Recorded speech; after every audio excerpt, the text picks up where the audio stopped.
हम इंसान कितने आधुनिक हो चुके हैं और हम अंतरिक्ष में भी देख सकते हैं।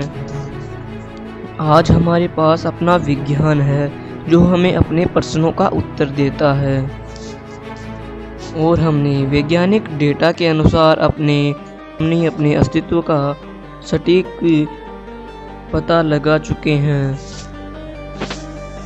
पृथ्वी जो हमारा घर है, जिसमें हमारी कई पीढ़ियों ने अपना जीवन व्यतीत किया है, आखिर इस पर पहला जीव कैसे आया होगा और आज तक हमने कौन कौन सी परेशानियां झेली होगी। तो चलिए शुरू करते हैं। तो चलिए चलते हैं हम आज से 4.5 अरब साल पहले।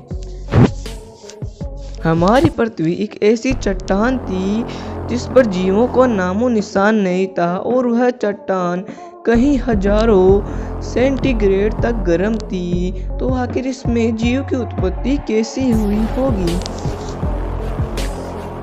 आज से करीब 4.5 अरब वर्ष पहले, जैसे कि मैंने बताया कि जो पृथ्वी थी वह केवल आग के पिंड की तरह थी और इस पिंड में भी कई सारे छोटे छोटे आग के गोले बरसने लगे और यह क्रिया लगभग कई सालों तक चलती रही। काफी लंबे समय बाद इस चट्टान के गोले ने पृथ्वी का धीरे धीरे रूप लेना शुरू किया और कुछ समय बाद एक उपग्रह की उत्पत्ति हुई जिसे हम आज चंद्रमा के नाम से जानते हैं।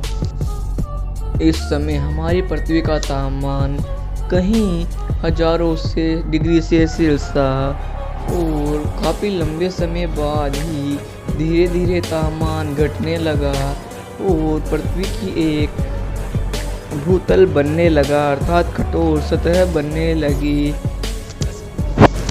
करीब 3.9 अरब वर्ष पहले इन्होंने इस ग्रह ने वापस आग के गोलों की बरसात झेलनी शुरू की, जिसे हम आज कहते हैं द लेट हैवी बम्बार्डमेंट। ये जो छोटे छोटे पिंड जो थे जो कि पृथ्वी की ओर बारिश कर रहे थे, इनमें थे बर्फ के कुछ क्रिस्टल्स, जिसके कारण धीरे धीरे पृथ्वी का तापमान काफी कम होने लगा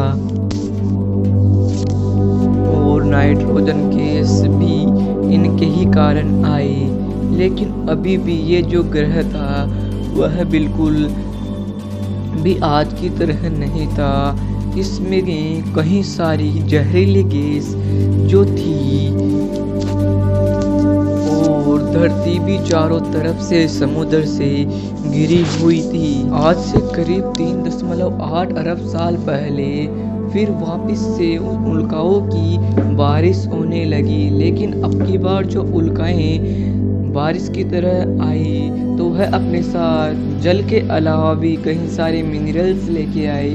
इनमें कहीं कार्बन थे, कहीं और तत्व थे, जिनके कारण ही आज पृथ्वी में हम कई सारे नए नए तत्व देखते हैं,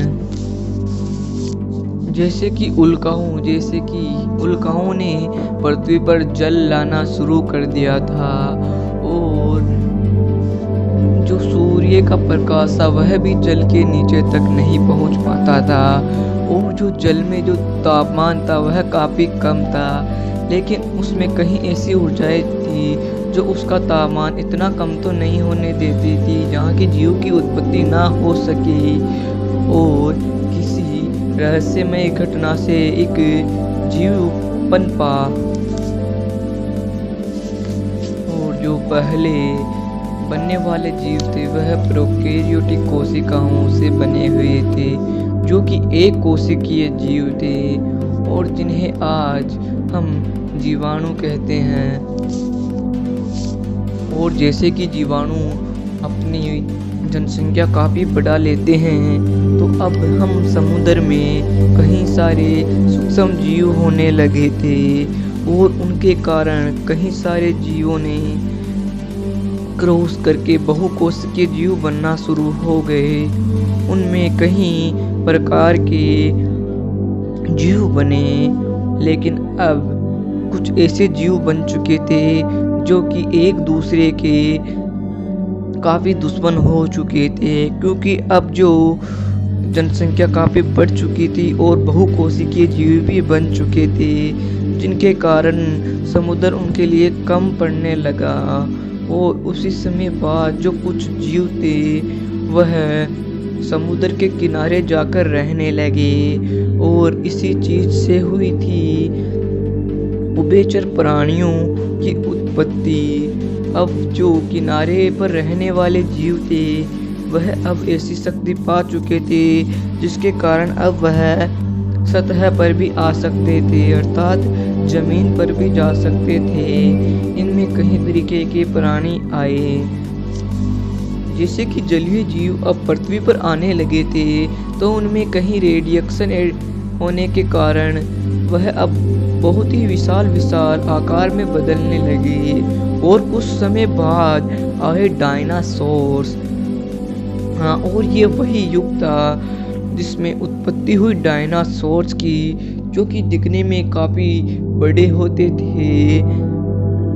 और इनमें भी कई सारी प्रजातियां आई, जो कि कहीं शाकाहारी थी तो कहीं मांसाहारी। लेकिन प्रकृति को कुछ और ही मंजूर था। आखिर क्या हुआ था डायनासोर्स के साथ, और कैसे हुई थी हम इंसानों की उत्पत्ति, तो हम इसकी चर्चा अपनी अगली वीडियो में करेंगे। अगर आपको इंसानों की उत्पत्ति के बारे में जानना है तो हमारे चैनल को सब्सक्राइब कीजिए, और हम जल्द ही लेकर आने वाले हैं इसका अगला पार्ट।